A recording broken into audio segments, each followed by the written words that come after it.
Inanunsyo po na ni DFA Secretary Enrique Manalo na posibleng isa sa gawa umano sa mga buwan ng Hulyo ang bilateral meeting. Ito magandang balita. Sa pagitan po ng Pilipinas at China, kasunod umano ng naging violenteng pagharang sa ginawa umano na ginawa ng China sa resupply mission ng Pilipinas noong June 17. Naniniwala ang kalihim na kailangan pa rin pairalin at gamitin ang dialogo at diplomasya sa kabila umano ng mga nangyari. Ayon pa sa naturang opisyal, isang malaking hamon sa pamahalaan ang pagkikipag-usap sa bansa, government to government, sa dambuhala at makapangyarihang pangbansa na China.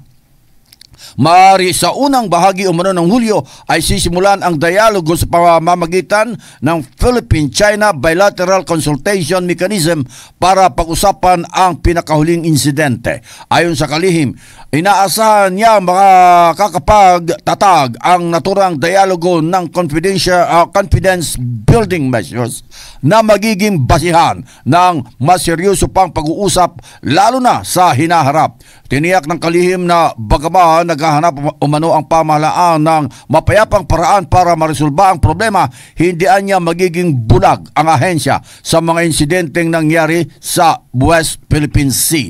Taas ang sinabi ni Manalo na hindi isa sa kripisyo ang soberanya ng bansa, kasama na ang karapatan at jurisdiksyon ng Pilipinas sa West Philippine Sea.